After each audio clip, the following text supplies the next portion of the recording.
Avoidant partners don't wake up one day and randomly assume you'll stay no matter what. They slowly learn that from you, from the way you love, from the way you keep showing up even after they've hurt you, confused you, or pushed you away. Because every relationship is teaching people what is and isn't possible. And in this one, you unintentionally taught them that your love had no real breaking point. Think about the pattern, not the isolated moments. They pull away, you come closer. They go silent, you reach out. They give you half answers, you write full essays. They say, "I can't do this right now."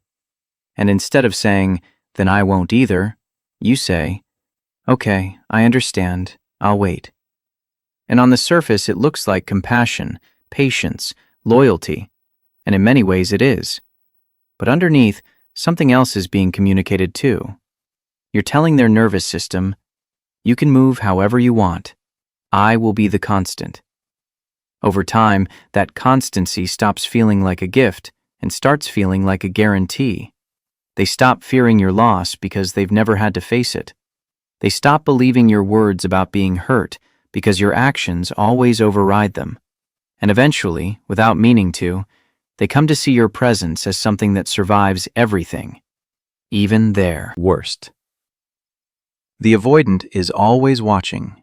Even if they act detached, they notice the way you cry and still stay, the way you say, "I can't keep doing this," and then answer the phone at midnight anyway, the way you talk about your boundaries, then bend them just to keep the peace, the way you say, "This is my limit," and then move that limit a little further back every time they test it. And because they live in constant fear of being abandoned or controlled, your refusal to leave becomes emotional proof to them that they can continue hiding behind their fear without truly losing you. They hear your speeches about being tired.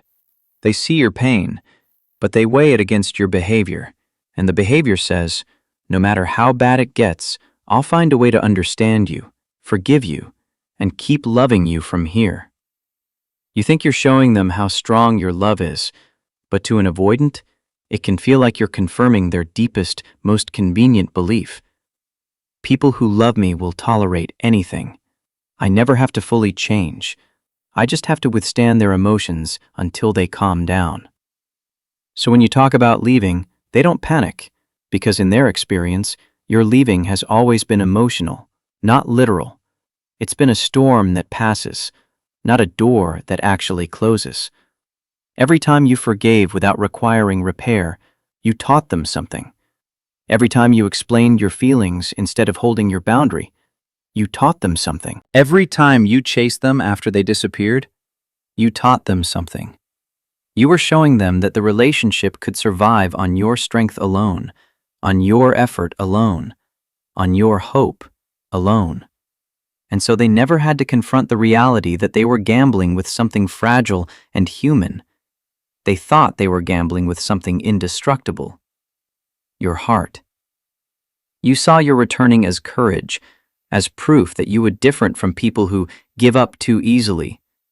But in their mind, it became the baseline. They quietly concluded, they won't really go. They love too much.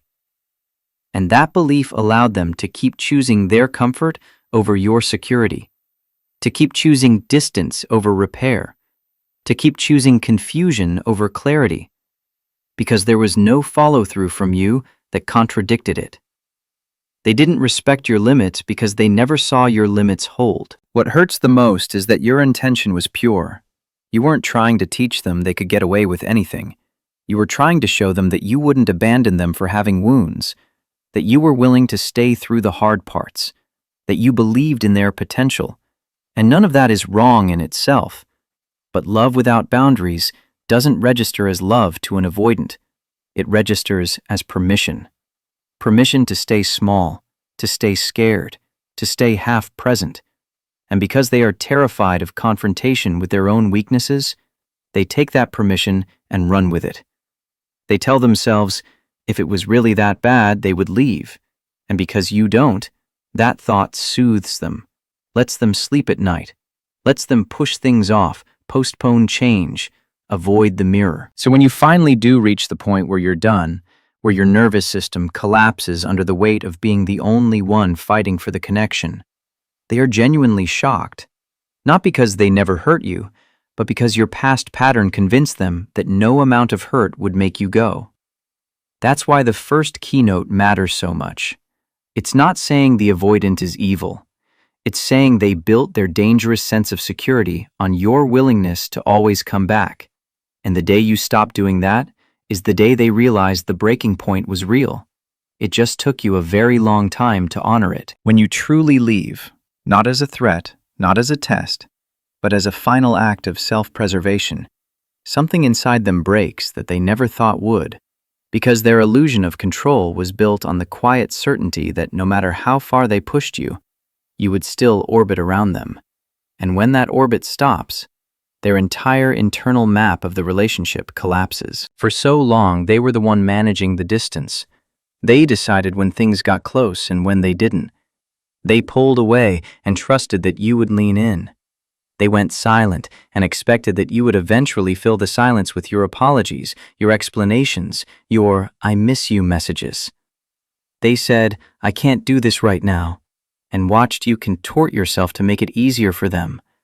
And all of that created a warped sense of power in them, the belief that they were untouchable inside your heart, that they could always disappear and reappear without ever facing the true cost of their behavior. But leaving in truth is different from pulling away.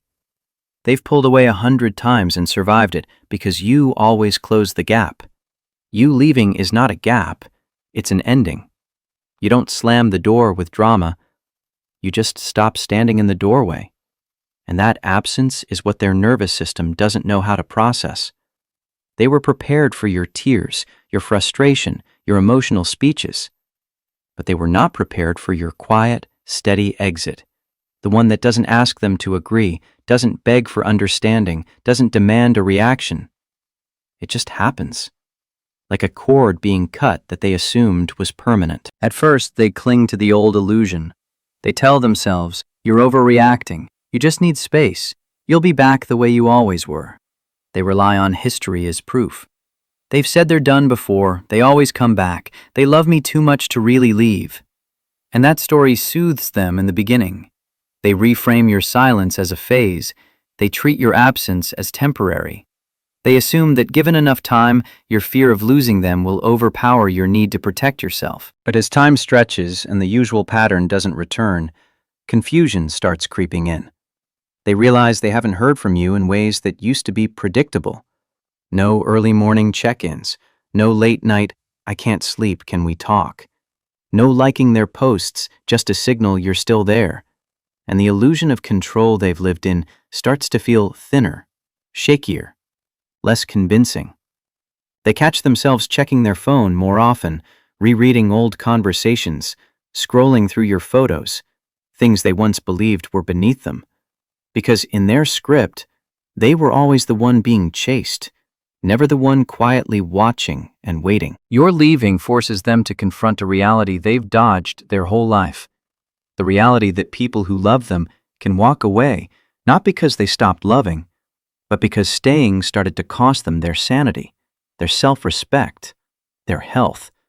They're finally confronted with the fact that their fear of being trapped made them create the very loss they thought they were avoiding. As that truth sinks in, their ego reacts first. They might feel offended that you didn't hold on longer. They might tell themselves you gave up, that you're too sensitive, that you couldn't handle them, because it's easier to blame you than to sit in the raw awareness that their pattern of pushing, withdrawing, invalidating, minimizing, finally ran into something stronger than their control, your limit. But beneath that defensiveness, there is a deeper feeling, a kind of hollow ache they can't name. A way, they realize that all the times they assumed they'll always be there were not harmless thoughts. They were bets. And every time they chose silence over conversation, distance over honesty, avoidance over repair, they were placing higher and higher stakes on a belief that was never guaranteed. Your leaving is the moment the bet fails, and they have to look at the emotional debt they've racked up. The illusion of control collapses because they finally see that they were never in control of you. They were only in control of how little of themselves they gave. They mistook your consistency for something they owned, not something you chose every day. And your choice to stop choosing it pulls the rug out from under the fantasy that they can have intimacy without investment, safety without vulnerability, loyalty without effort. That collapse is terrifying for someone whose entire coping mechanism is built on staying one step ahead of being hurt. They've always tried to be the first one out emotionally, the one who cares less, the one who holds the upper hand. And now they're staring at a reality where you've walked out of the emotional door, and they're the one left inside with all the feelings swirling around that they never wanted to feel. Regret, confusion, longing, fear, not just of losing you, but of what losing you says about them. They feel the echo of every moment you said, "This hurts me," and they brushed it off. Every time you said, "I can't keep doing this," and they assumed you could. Every time you begged for clarity and they called you dramatic. And those echoes get louder in the emptiness your absence created. They are forced to see themselves without your constant reassurance softening the edges, without your words explaining their wounds for them, without your love stretching to cover the gaps. And while they might not show it outwardly, inside they know something fundamental has changed. The person they believed would never leave has left, not angrily, not impulsively, but with a finality that came from deep self-respect. And that reality is something they cannot control, cannot undo, cannot charm their way around. They can only sit with it and decide whether they will finally confront their own patterns or run from themselves again. But either way, the illusion that they could treat love casually and never pay the price is gone, replaced by the sober understanding that your heart was not an infinite resource. It was a gift, and they misused it until the day you chose to protect it instead of offering it back to them one more time. Your absence exposes something they were never forced to see while you were still there. It reveals just how much of the relationship's stability was actually being held together by your emotional labor. And once that labor stops, the space and distance they always claimed to need stop feeling like comfort and begin to feel like a hollow, echoing emptiness. When you were in it, you couldn't fully see this, because you were busy patching every crack, softening every conflict, preemptively soothing every storm. You thought the relationship was complicated but functioning, when in reality what was functioning was you, constantly adjusting, cushioning, and compensating. They would pull away and call it needing space, and you would quietly sit with your anxiety, resisting the urge to push, reminding yourself of their trauma, sending a gentle message to let them know you were there whenever they were ready. So there was never a true rupture, never a moment where their distance led to full disconnection, because you were always there, building the bridge from your side, refusing to let it collapse. They would go cold and stop sharing, and you would lean in deeper, asking how they were, making emotional check-ins, offering empathy even when they gave you almost nothing back. You thought you were being understanding, and you were. But you were also providing the warmth and depth that made their detachment feel less brutal. You were the one softening the impact of their closed heart. Every time they withdrew and came back, it was you who kept the thread intact.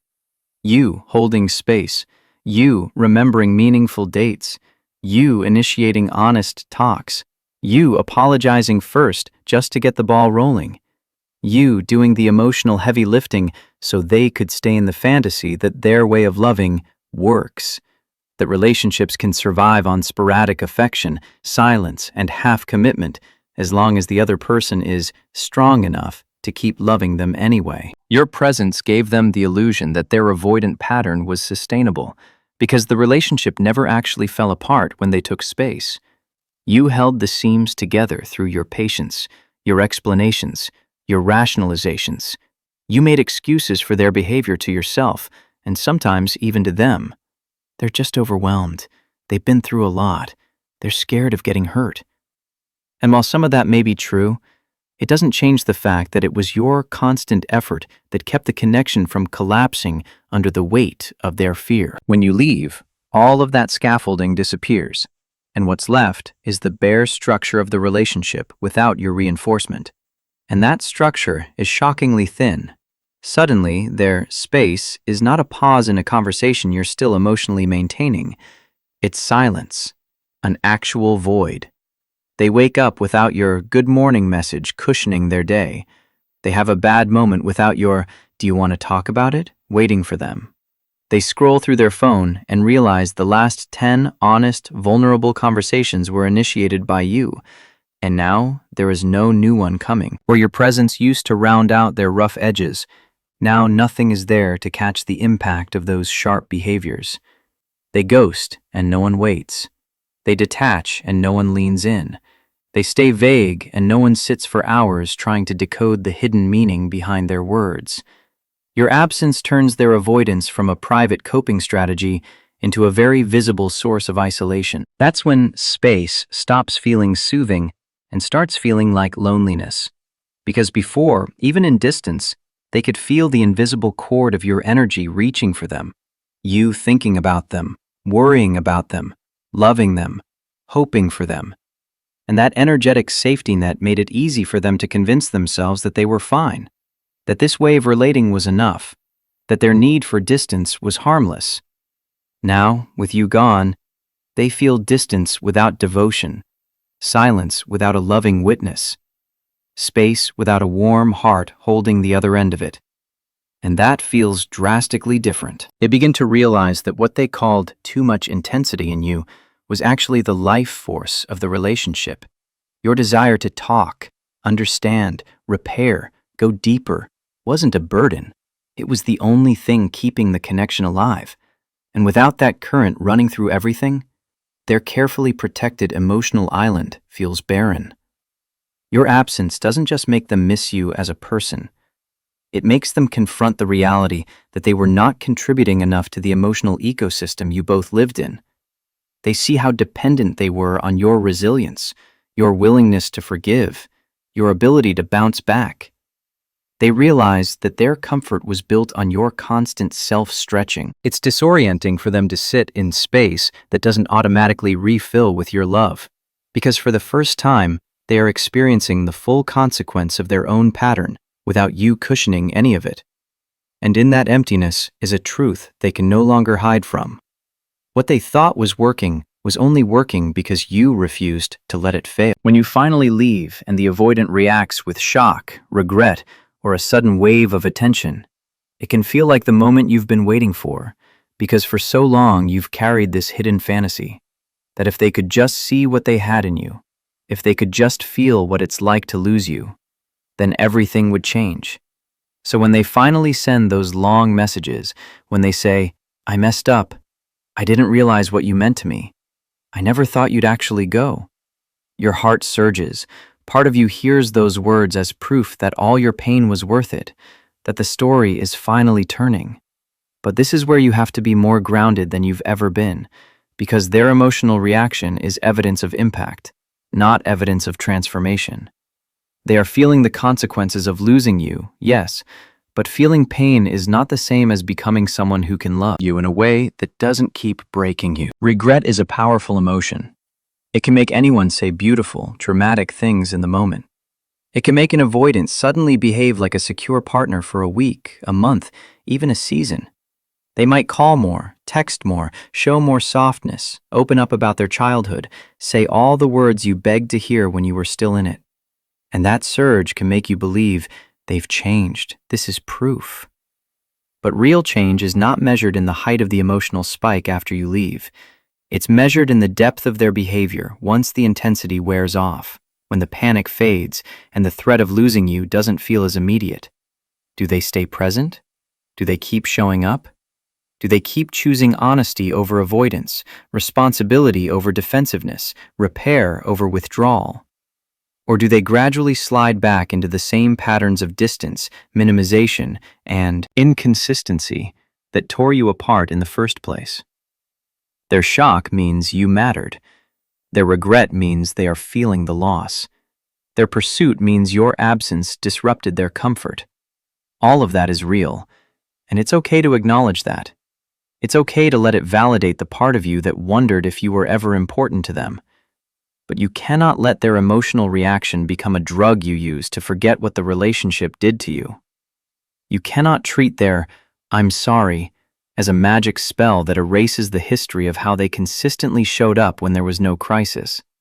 Because a person running on fear can behave very differently in the short term than a person who has actually done the slow, unglamorous work of healing. And that slow work, no matter how much you love them, is not your job. Their therapy is not your responsibility. Their childhood trauma is not your assignment to fix. Their avoidance, their shutdowns, their inability to stay in the room when things get emotionally uncomfortable, all of that may have reasons, but the reasons are not excuses.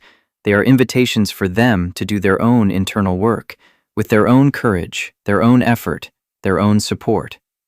And the moment you confuse their pain over losing you with proof that they are suddenly ready and able to love differently, you risk walking right back into the role of healer, teacher, regulator. You become once again the person who is holding their hand through growth they are not truly choosing for themselves. You can care deeply about their wounds and still refuse to let those wounds keep wounding you.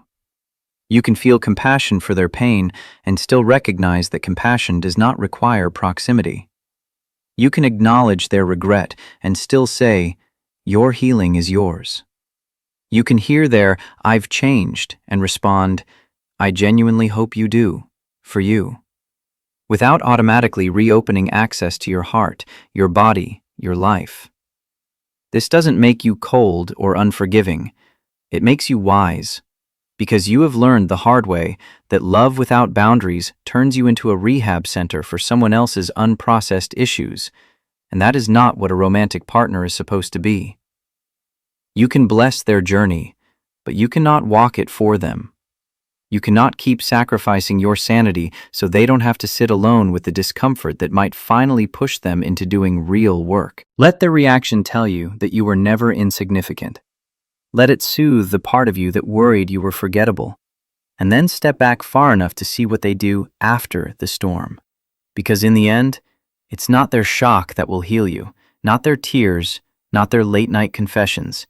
It's your willingness to remember that their healing is their responsibility. And your responsibility now is to protect the version of you that had to leave to survive. The moment you truly leave an avoidant, the most powerful change doesn't happen in their life. It happens in yours. Because slowly, quietly, your entire inner focus starts to shift from, "How do I stop them from leaving me?" to, "How do I stop me from leaving myself again?"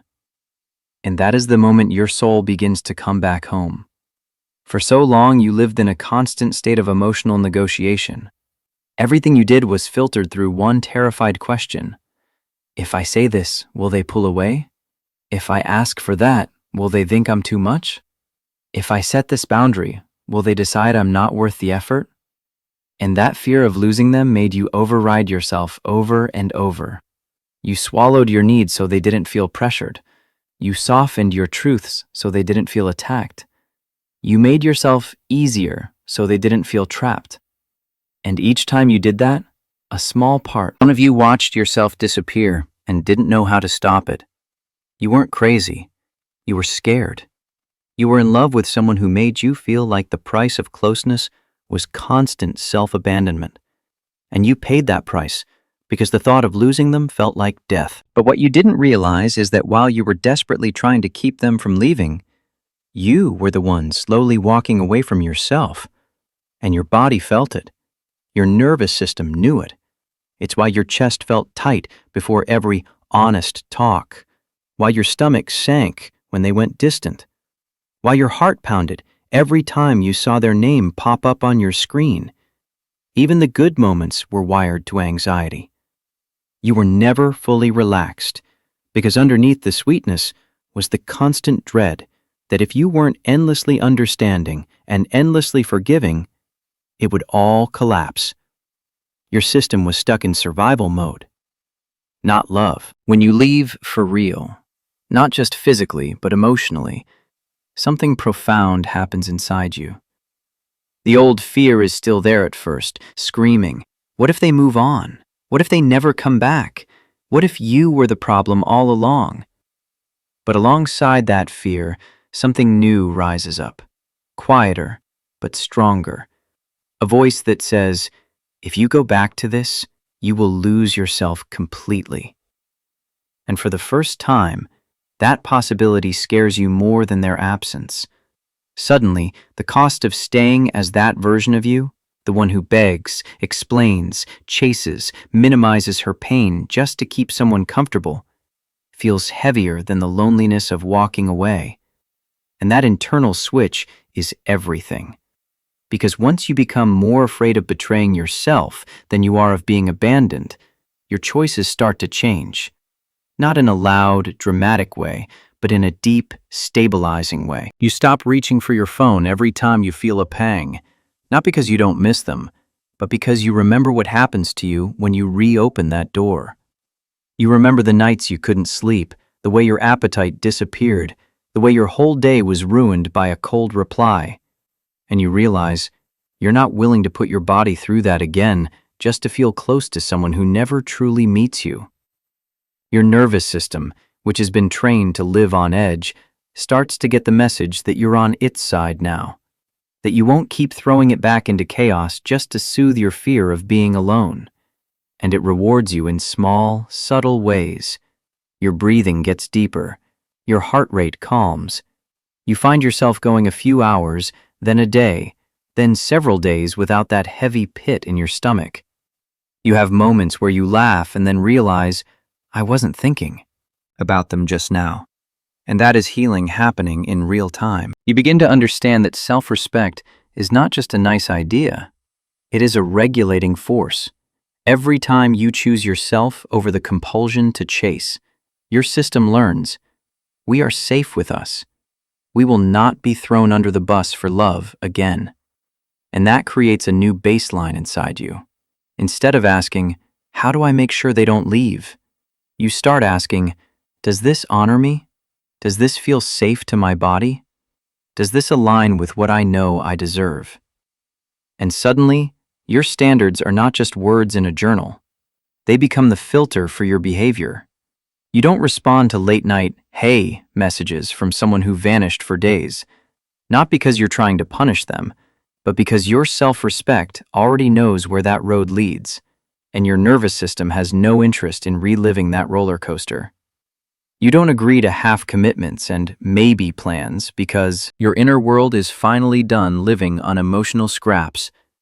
You'd rather be alone than be in a situation where your peace is constantly being negotiated. The more you choose from that place, the less power their memory has over you. Their name still stings sometimes, their face still flashes in your mind, but it no longer dictates your next move.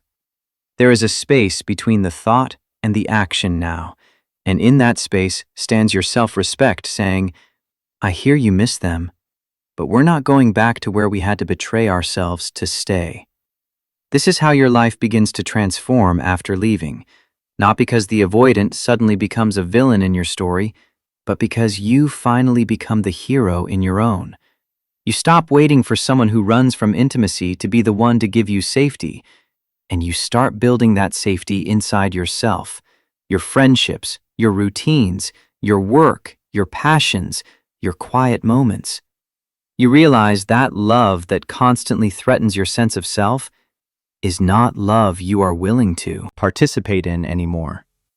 And once that truth settles into your bones, your entire energy changes. You walk differently, you text differently, you choose differently. And anyone who wants a place in your life from this point forward will have to meet a version of you who is no longer available for relationships that require you to disappear to keep them alive.